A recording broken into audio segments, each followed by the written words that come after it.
Hi friends, ఓం సాయిరాం. బాబాగారి ఆశీస్సులు అందరిపైన ఉండాలని మనస్ఫూర్తిగా కోరుకుంటున్న అందరూ కూడా సుఖంగా సంతోషంగా ఎప్పుడు కూడా ఆనందంగా ఉండాలని చెప్పి ఆ బాబాగారి తరపున నేను కూడా మనస్ఫూర్తిగా కోరుకుంటున్నాను. ఈరోజు బాబాగారు అందించే సందేశం ఏంటి అంటే కనుక, తల్లి రేపే 2024 ఈ సంవత్సరంలో వచ్చే చివరి గురువారం. ఈ ముగ్గురిని కూడా వెంటనే కలుసుకో తల్లి, నీకు అదృష్టం పట్టబోతుందమ్మా, వదలకు వదలకు అని చెప్పి ఈరోజు బాబాగారు మనకి ఏదో తెలియని సందేశాన్ని అందించాలని అనుకుంటున్నారండి. మరి బాబాగారు ఏ సందేశం అందించినా కూడా అది మన భవిష్యత్తుకు పునాది అని చెప్పి మనందరికీ కూడా తెలిసిన విషయమే కదా. మరి ఎవరికైతే బాబాగారి మీద పూర్తి నమ్మకం ఉంటుందో వారందరూ కూడా ఆ సందేశం కోసం వీడియోని చివరి వరకు చూడండి. దానికంటే ముందు ఇక తల్లి రేపే 2024 సంవత్సరంలో వచ్చే చివరి గురువారం. ఈ గురువారానికి నువ్వు ఈ సంవత్సరం నెల అంటే ఈ నెలలో, ఈ డిసెంబర్ నెలలో ఈ సంవత్సరం అనేది పూర్తయిపోతుంది. 2024కి మనం గుడ్ బై చెప్పేసి 2025వ సంవత్సరంలో మనం అడుగు పెట్టబోతున్నాము. ఈ సంవత్సరంలో, ఈ కొత్త సంవత్సరంలో మనం ఏ ముగ్గురికి దూరంగా ఉండాలో లేకపోతే దగ్గర అవ్వాలో, అసలు బాబాగారి యొక్క సందేశంలో ఉండే ఆంతర్యం ఏంటో మీరు పూర్తిగా తెలుసుకోవాలి అనుకుంటే ఇప్పుడు చెప్పే ఈ చిన్న కథని ఎక్కడ కూడా స్కిప్ చేయకుండా చివరి వరకు వింటే మీకు పూర్తిగా అర్థమవుతుంది. ఒక రాజ్యం, చాలా అందమైన రాజ్యం అన్నమాట. మహారాజు మహారాణి ఇద్దరు కూడా చాలా అందమైన వారు. ఆ రాజ్యంలో అందరిలాగానే ప్రతి ఊర్లో ఏదో ఒక దొంగ ఉంటారు అన్నట్టుగా ఆ రాజ్యంలో కూడా ఒక దొంగ ఉండేవాడు. ఆ దొంగ చిన్న చిన్న దొంగతనాలు చేసి పెళ్ళాం పిల్లల్ని పోషిస్తూ ఉండేవాడనమాట. ఒకరోజు ఆ దొంగ కూర్చొని ఆలోచించుకుంటుంటాడు.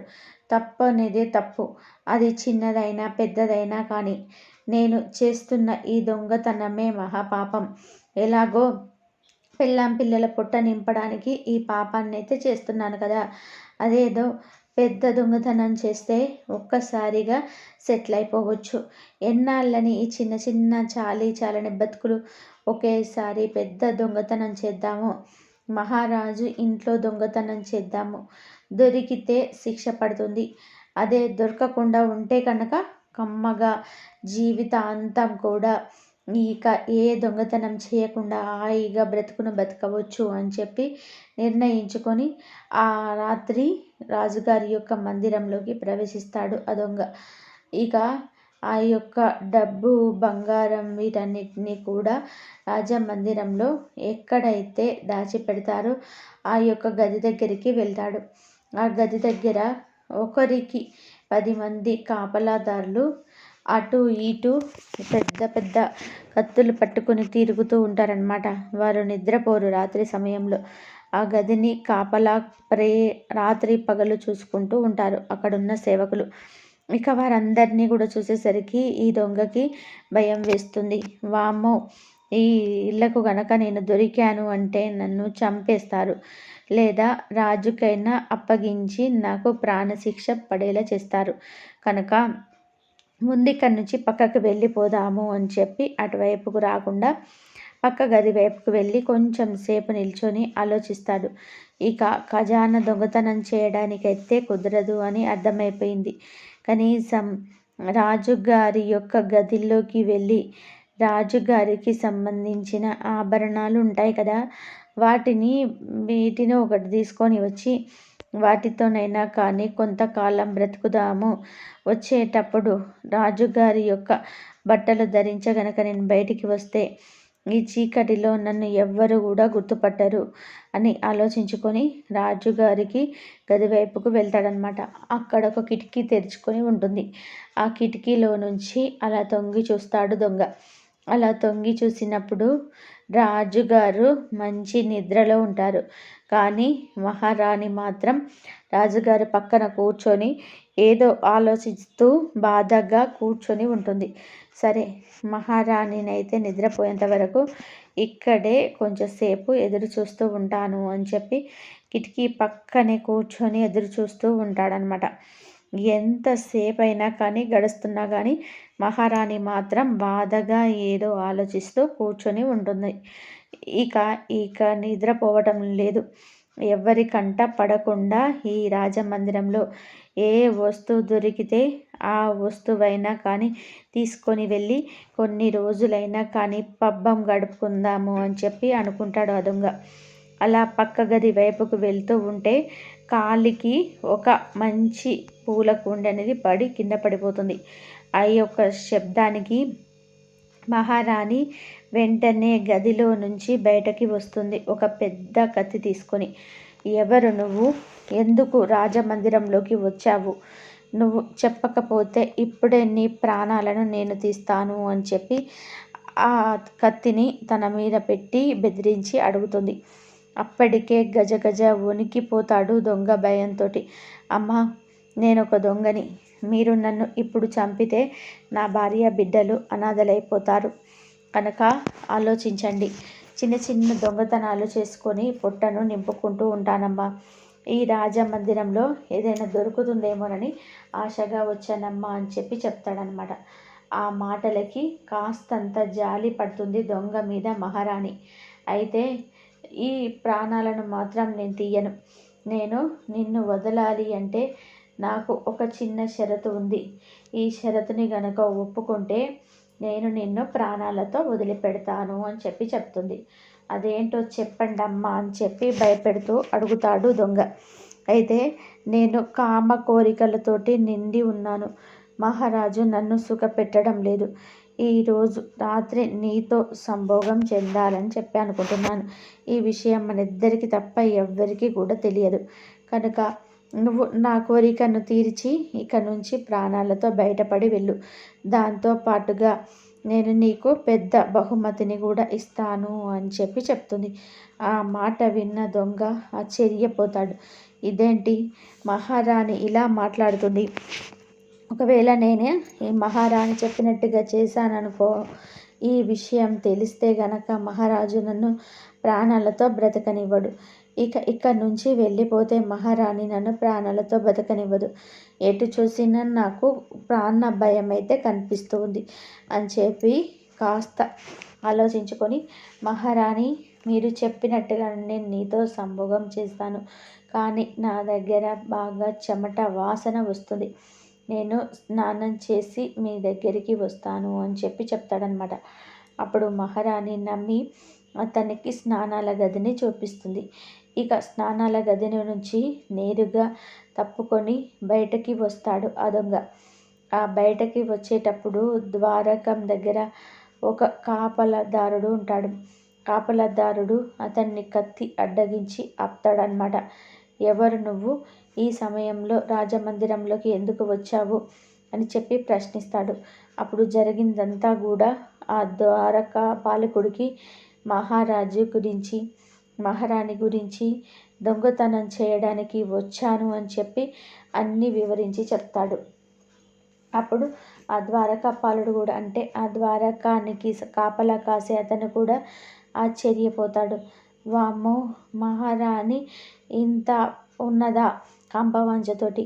ఈ కామవాంఛను నేనే తీరిస్తే నాకు సుఖం దక్కుతుంది. ఇక మహారాజుకి విషయం తెలిస్తే నన్ను చంపే ప్రమాదం ఉంది. కనుక మహారాజు అనే ఇతన్ని అడ్డం తొలగిస్తే ఈ రాజ్యము నాదవుతుంది, మహారాణి కూడా నాదే అవుతుంది అని చెప్పి కాస్త ఆలోచించుకొని ఆ దొంగతో ఇలా మాట్లాడతాడు.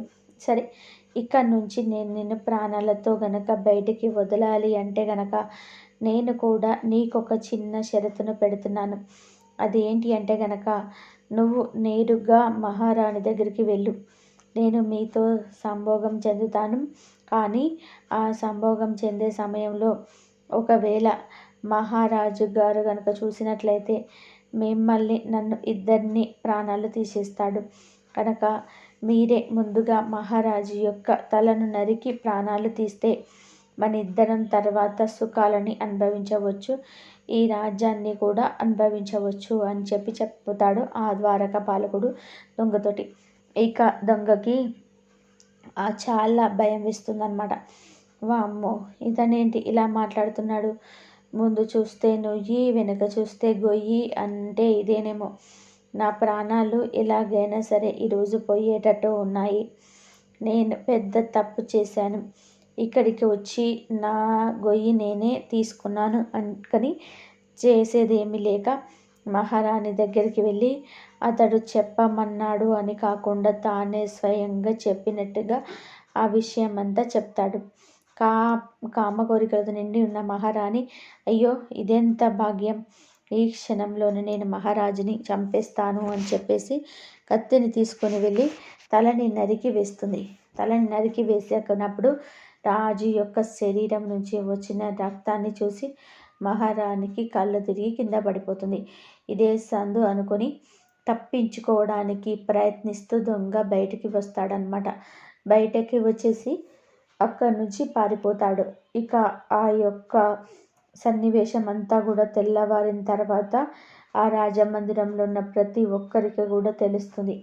మహారాణి తన మీద ఎవరికి అనుమానం రాకూడదు అని చెప్పి నా భర్తతో పాటే నన్ను కూడా దహించి వేసే, నన్ను కూడా ఆ స్థితి మీద కూర్చోబెట్టి దహనం చేసేయండి అని చెప్తుందనమాట. ఇక బాగా ఘోరంగా ఏడుస్తుంది. తన యొక్క భర్త శవంతో పాటుగా తనని కూడా సజీవ దహనం చేయమన్న భార్యను అందరూ కూడా నమ్మడం మొదలుపెట్టారు. ఇక చివరాఖరకు చితిని పేర్చి ఆ యొక్క మహారాజుని అతడి శరీరాన్ని తలను చితి మీద పెట్టి మహారాణి కూడా ఆ చితి మీద కూర్చోబెడతారు. ఇక అప్పటికే అనుమానంతో అసలు మహారాణి ఆ యొక్క మహారాజుని చంపిందా లేదా దొంగ చంపేశాడా ఏమి అర్థం కాకుండా ఉన్న ఆ ద్వారకా పాలకుడు రాణి దగ్గరికి వచ్చి చిన్నగా అడుగుతాడు, మహారాణి, రాత్రి జరిగిందంతా కూడా నాకు తెలుసు. ఇంతకీ మహారాజుని దొంగ చంపాడా, మీరు చంపారా అని చెప్పి చిన్నగా ప్రశ్నిస్తాడు. ఆ ప్రశ్న వేయగానే ఉలిక్కి పడిన మహారాణి, నేను మహారాజుని చంపలేదు, దొంగ కూడా మహారాజు చంపలేదు. ఈ ప్రశ్నకు సమాధానం మీకు దొరకాలి అంటే ఊరికి చివరన ఉత్తరాన ఉన్న అడవిలో ఒక పూరి గుడిసెలో ఒక ముసలి అవ్వ నివసిస్తూ ఉంటుంది. ఆ ముసలి అవ్వ దగ్గరికి వెళ్ళి ఈ ప్రశ్నకు సమాధానం అడగండి, ఆవిడ చెప్తుంది అని చెప్పి మహారాణి చెప్తుందన్నమాట. ఇక మహారాజు శవంతో పాటు మహారాణిని కూడా సజీవ దహనం అనేది చేసేస్తారు. ఈ ప్రశ్నకు సమాధానం తెలుసుకోవడం కోసం ఆ ద్వారకాపాలదారుడు ఆ యొక్క అడవికి వెళ్ళి ఉత్తరాన ఉన్న గుడిసెలో ఉన్న ముసలి అవ్వను కలుస్తాడు. ముసలి అవ్వ దగ్గరికి వెళ్ళి జరిగిందంతా కూడా చెప్తాడు. అసలు మహారాజుని చంపింది ఎవరు, మహారాణా లేదా దొంగ చంపాడా? ఈ ప్రశ్నలకు సమాధానం చెప్పండి అవ్వ. మహారాణి గారు చనిపోతూ మీ గురించి మిమ్మల్ని కలవమని చెప్పి మీరు సమాధానం చెప్తారు అని చెప్పారు అనగా, అంతా నాకు తెలుసు నాయన.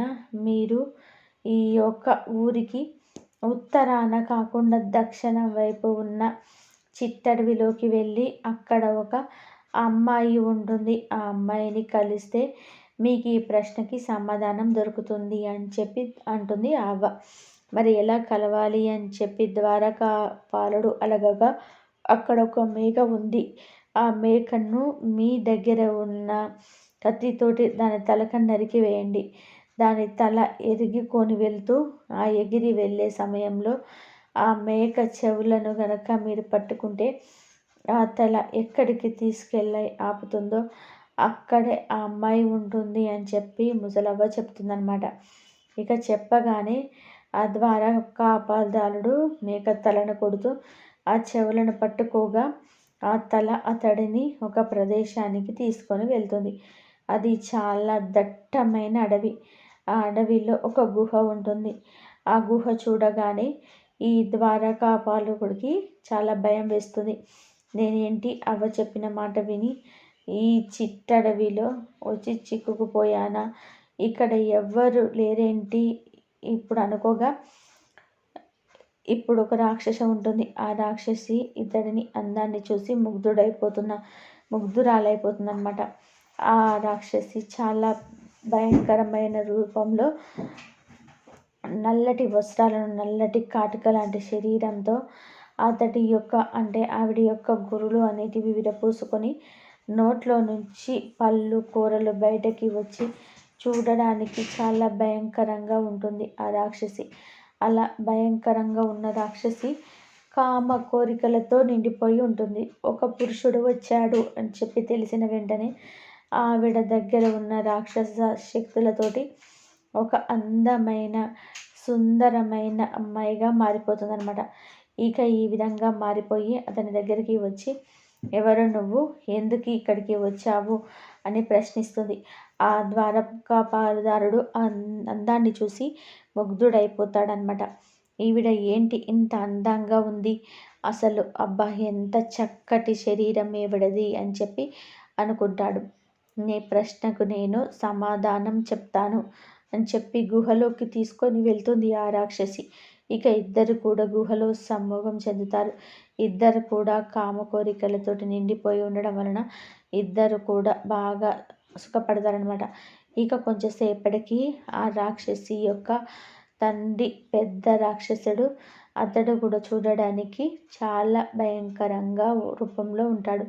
నాకు ఇక్కడ ఏదో మానవుడి యొక్క వాసన వస్తుంది అని చెప్పి వాసనని చూసుకుంటూ వస్తాడు. ఇక తండ్రి రాకను గమనించిన ఆ కుమార రాక్షసి అతడిని ఆ యొక్క కాపలదారుడు ఉన్నాడు కదా, అతన్ని ఒక పురుగులాగా మార్చేసి కొండల చాటున దాచిపెడుతుంది ఆ పురుగుని. ఇక తండ్రి వచ్చి ప్రశ్నిస్తాడు, ఎవరు మానవుడు మన గుహలోకి వచ్చిన వాసన వస్తుంది, ఎవరు అతను, ఎవరైనా వచ్చారా అంటే అప్పుడు ఆ రాక్షసిగా మారిపోతుంది వెంటనే ఆ అందమైన స్వరూపం నుంచి. తండ్రి గారు, ఎవరు ఇక్కడికి రాలేదు, ఒకవేళ మానవుడు వస్తే నేను బ్రతకనిస్తాను చెప్పు, నా యొక్క ఆకలిని తీర్చుకుంటాను కదా, అతన్ని తినేస్తాను కదా అని చెప్తుందనమాట. ఇక ఆ కుమార్తె మాటలు విని అక్కడి నుంచి వెళ్ళిపోతాడు ఈ పెద్ద రాక్షసుడు, తండ్రి రాక్షసుడు. ఇక ప్రతిరోజు కూడా తన తండ్రి బయటకు వెళ్ళినప్పుడు ఈవిడ అందమైన రూపంలోకి మారుతుంది ఆ రాక్షసి. ఇద్దరు కూడా కామ కోరికలను తీర్చుకుంటూ ఉంటారు. ఇలా ఒక 3, 4, 5 నెలలు గడిచిపోతుందనమాట. ఇలా గడిచిపోయిన తర్వాత కొంతకాలానికి ఆ కాపలదారుడికి తన భార్య బిడ్డలు గుర్తుకొస్తారు. ఒకరోజు ఆ రాక్షసుడు నిద్రపోతున్న సమయంలో అడవిలో నుంచి బయటకి వెతుక్కుంటూ వస్తాడు. చాలా సమయం బయటికి రావడానికి ప్రయత్నిస్తాడు. 5-6 గంటల తర్వాత అడవిలో నుంచి బయటపడి తన గృహానికి చేరుకుంటాడు ఆ కాపలదారుడు. తన భార్య బిడ్డలు చూసి చాలా సంతోషిస్తాడు. చాలా ప్రేమగా చూసుకుంటాడు. ఇక ఇవన్నీ కూడా మర్చిపోయి ఆనందంగా గడపడం మొదలు పెడతాడు. కానీ కొద్ది రోజులకు ఆ అందమైన రూపవతి గుర్తుకొస్తుందనమాట. అంటే రాక్షసి గుర్తుకొస్తుంది. ఆవిడతో గడిపిన సుఖాలు గుర్తుకొస్తాయి. ఎలాగైనా కానీ మళ్ళీ ఆవిడని వెళ్ళి కలవాలి, ఆవిడతోటి సంభోగించాలి, నా కోరికలు తీర్చుకోవాలి అనుకుంటాడు అతడు. కానీ ఎలా వెళ్ళాలి, ఎక్కడికి వెళ్ళాలి, ఎటు దారి, ఇదేవి కూడా ఆయనకు అర్థం తెలియదు. దారి చెప్పింది అవ్వే కాబట్టి అవ్వ దగ్గరికి వెళ్ళి అడిగితే నాకు దారి చూపిస్తుంది అనుకుని కావలదారుడు అవ్వ దగ్గరికి వెళ్ళి అడుగుతాడనమాట. అప్పుడు అవ్వ, ఆ రోజు ఒక మేక ఉంది కాబట్టి మేక తలని పట్టుకు వెళ్ళావు, కానీ ఈ రోజున నీకు దారి చూపించే మేక కూడా లేదు కనుక నువ్వు వెళ్ళడం అసాధ్యం అని చెప్పి అవ్వ చెప్తుంది. అవ్వకి అప్పుడే పూర్తిగా అర్థమైపోతుంది అతని గురించి. కానీ అవ్వ ఏమి తెలియనట్టుగానే ఉంటుందన్నమాట. ఇక ఈ యొక్క మేకకు బదులు నీ కుమారుణ్ణి తీసుకొని వచ్చి నువ్వు ముందు వెళ్ళి కుమారుని తీసుకురా, నేను జరిగింది చెప్తాను అని చెప్పగా కాపలాదారుడు వెంటనే గృహానికి వెళ్ళి తన యొక్క చిన్న కుమారుని తీసుకొని వస్తాడనమాట. ఇక అవ్వ చెప్తుంది, ఆ రోజు నా మేక తలను నువ్వు కొడితే ఆ మేక తలను నిన్ను ఆ యొక్క యువతి దగ్గరికి తీసుకొని వెళ్ళింది కదా, అలాగే ఈరోజు నీ కుమారుని తలను కొడితే ఈ యొక్క కుమారుడు యొక్క తల అంటే ఆ రాక్షసి దగ్గరికి నేను తీసుకొని వెళ్తుంది అని చెప్పగా కామ కోరికలతో నిండి ఉన్న అతడికి పిల్లవాడు తన కన్న కొడుకని కూడా చెప్పి ఆలోచించుకోకుండా కత్తి తీసుకొని తల నరకబోతాడనమాట. అలా నరికే సమయంలో ఆ అవ్వ అడ్డుకుంటుంది. ఏం చేస్తున్నావు? ఎవరో ఒక యువతి కోసం నీ యొక్క కోరికలు తీసుకోవడం కోసం నీ కన్న బిడ్డని కూడా చంపుకోవడానికి వెనకాడట్లేదన్నమాట. నువ్వెంత పెద్ద పాపం చేస్తున్నావో తెలుసుందా? అసలు మహారాజు చనిపోవడానికి కారణం ఏంటో అన్నీ నేను చెప్తాను. ఎప్పుడైనా కానీ ఏ మనిషి అయినా కానీ ఈ మూడింటిని కనుక నమ్మినట్లయితే, ఈ మూడింటిని కనుక కలిసినట్లయితే, ఈ మూడింటి మీద కనుక ఆశ ఉంచుకున్నట్లయితే ఆ మనిషి నాశనానికి తనే పునాదులు వేసుకున్నట్టు. అందులో మొదటిది కామవంచ. ఆ రోజు తన భర్త అని కూడా చూడకుండా తన యొక్క కామ కోరికలను తీర్చుకోవడం కోసం మహారాణి తన యొక్క భోగానికి కారణమైన తన భర్త అని కూడా ఆలోచించకుండా తన యొక్క కామ కోరికలు తీర్చుకోవడం కోసం మహారాణి మహారాజును చంపివేసింది.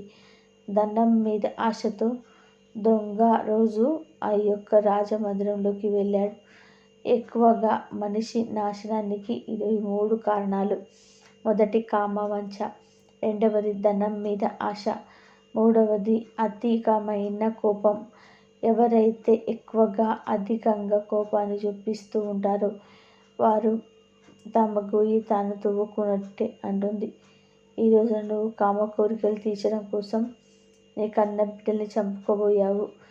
యువరాణి మహారాణి తన యొక్క భర్తని చంపుకోబోయావు. ఇలా ఏమీ ఆలోచించుకోకుండా మనిషి విపరీతంగా ఎప్పుడైతే వ్యామోహం మానుకుంటారో ఆ రోజు నుంచి మనిషి ఒక స్థిరత్వాన్ని పొందుతాడు. అప్పుడు మనిషి తన జీవితంలో ఎటువంటి ఎగుడు దిగుడు లేకుండా, ఎటువంటి కష్ట నష్టాలు వచ్చినా అన్నింటినీ కూడా తట్టుకొని నిలబడతాడు. ఈ మూడుకి మాత్రమే నమ్మకూడదు. ఇది మనిషిని ఎలా దూరమైనా తీసుకెళ్ళిపోతాడు. వాటి మీద వ్యవహారం తగ్గించుకోవాలని చెప్పి ఈ కథలోని పూర్తి ఉద్దేశం అన్నమాట. ఈ కథ కాపలాదారుడు తాను చేసిన తప్పును తెలుసుకొని పశ్చాత్తాపపడి తన కుమారుణ్ణి ఇంటికి తీసుకొని వెళ్ళి తన భార్య బిడ్డలతోటి ఆనందంగా గడుపుతాడు. చివరి వరకు మీరు కథను విన్నారు అంటే కనుక అసలు మనిషి దేని మీద వ్యామోహం పెంచుకోకూడదు. దేని మీద వ్యామోహం పెంచుకుంటే ఎటువంటి పరిణామాలకు దారి అవుతాయి, ఇవన్నీ కూడా మీకు అర్థమయ్యాయి. ఈ కథలోని సారాంశం కూడా మీకు అర్థమైంది అని చెప్పి అనుకుంటున్నాను. మరి కొత్తలో ఉండే ఆంతర్యం ఏంటో, బాబాగారి యొక్క ఉద్దేశం ఏంటో మీ అందరికీ తెలిసిందే కదా అనుకుంటున్నాను. ప్రతి మానవుడు కూడా తప్పకుండా తెలుసుకోవాల్సినవి. కామ వాంఛ ఉండకూడదు, ధనంపై అధిక ఆశ ఉండకూడదు, అధికమైన కోపం ఉండకూడదు. 2024 చివరి గురువారం తల్లి. ఈ గురువారం రోజు నువ్వు ఎవరికైనా కానీ ఒక్క మనిషికైనా ఆకలి తీర్చే ప్రయత్నం చెయ్యి. ఇలా ప్రయత్నించినట్లయితే వారి యొక్క కడుపు నిండిన తర్వాత వారి నుంచి వచ్చే ఆశీర్వాదం ఏవైతే ఉంటుందో నీ కొత్త సంవత్సరానికి అదృష్టదాయకంగా మారుతుంది. ఇది మరవదు తల్లి. ఏ మనిషికైనా కానీ, ఏ కుక్కకైనా కానీ, ఈ జంతువుకైనా కానీ ఆకలిని తీర్చే ప్రయత్నం చెయ్యి. అది నీ కొత్త సంవత్సరానికి ఒక ఆశీర్వాదం అవుతుంది అని గుర్తుంచుకో అని చెప్పి ఈరోజు బాబా గారు మనకు చాలా చక్కటి సందేశాన్ని అందించారు కదండి. ఈ సందేశంలో ఉండే ఆంతర్యం, రేపు మీరు చేయాల్సిన పని, ఇవన్నీ కూడా మీకు అర్థమయ్యాయి అనుకుంటున్నాను, నచ్చాయి అనుకుంటున్నాను. నచ్చింది అనిపిస్తే ఈ వీడియోకి ఒక చిన్న లైక్ అయితే ఇవ్వండి. అంతేకాకుండా మొదటిసారిగా సాయిబాబా పిలుపు ఛానల్లోకి వచ్చినట్లయితే మన ఛానల్ని సబ్స్క్రైబ్ చేసుకొని సపోర్ట్ అయితే చేయండి. మరికొంతమంది బాబా భక్తులకి ఈ వీడియోని షేర్ చేయండి. కింద కామెంట్ సెక్షన్లో ఓం సాయిరామ్ అని చెప్పి టైప్ చేయడం మాత్రం మర్చిపోవద్దు. Please like, share, subscribe. కాబట్టి తన యొక్క చిన్న కుమార్ని తీసుకొని వస్తారు కదా. ఇక బాబా గారు చెప్తున్నారు కదా, అందులో మనం చేసే పనిలో ఆంతర్యం ఏంటో, బాబా గారి యొక్క ఉద్దేశం ఏంటో మీ అందరికీ కూడా తెలిసింది అనుకుంటున్నాను. ఇది ప్రతి మానవుడి కూడా తప్పకుండా తెలుసుకోవాల్సినవి. కామ వాంఛ ఉండకూడదు, ధనంపై అధిక ఆశ ఉండకూడదు, అధికమైన కోపం ఉండకూడదు. ఇక 2024 రేపే చివరి గురువారం తల్లి. ఈ గురువారం రోజు నువ్వు ఎవరికైనా కానీ ఒక్క మనిషికైనా ఆకలి తీర్చే ప్రయత్నం చెయ్యి. ఇలా ప్రయత్నించినట్లయితే వారి యొక్క కడుపు నిండిన తర్వాత నుంచి వచ్చే ఆశీర్వాదం ఏదైతే ఉంటుందో అది నీ కొత్త సంవత్సరానికి అదృష్టదాయకంగా మారుతుంది. ఇది మరవవద్దు తల్లి. ఏ మనిషికైనా కానీ, ఏ కుక్కకైనా కానీ, ఏ జంతువుకైనా కానీ ఆకలిని తీర్చే ప్రయత్నం చెయ్యి. అది నీకు కొత్త సంవత్సరానికి ఒక ఆశీర్వాదం అవుతుంది అని గుర్తుపెట్టుకో అని చెప్పి ఈరోజైతే బాబాగారు మనకు చాలా చక్కటి సందేశాన్ని అందించారు కదండి. ఈ సందేశంలో ఉండే ఆంతర్యము, మరి రేపు మీరు చేయవలసిన పని, ఇవన్నీ కూడా మీకు అర్థమయ్యాయి అని చెప్పి అనుకుంటున్నాను. నచ్చాయి అనుకుంటున్నాను. నచ్చిందంటే ఒక లైక్ ఇచ్చి వీడియోను ఈ చిన్న కథకు ఒక చిన్న లైక్ అయితే ఇవ్వండి. అంతేకాకుండా మొదటిసారిగా సాయిబాబా పిలుపు ఛానల్లోకి వచ్చినట్లయితే లైక్ చేసి సబ్స్క్రైబ్ చేయండి. అందరు బాగుండాలి, అందరిలో మనం ఉండాలి. ఓం సాయిరామ్. శ్రద్ధ సబూరి. ఓం సాయి.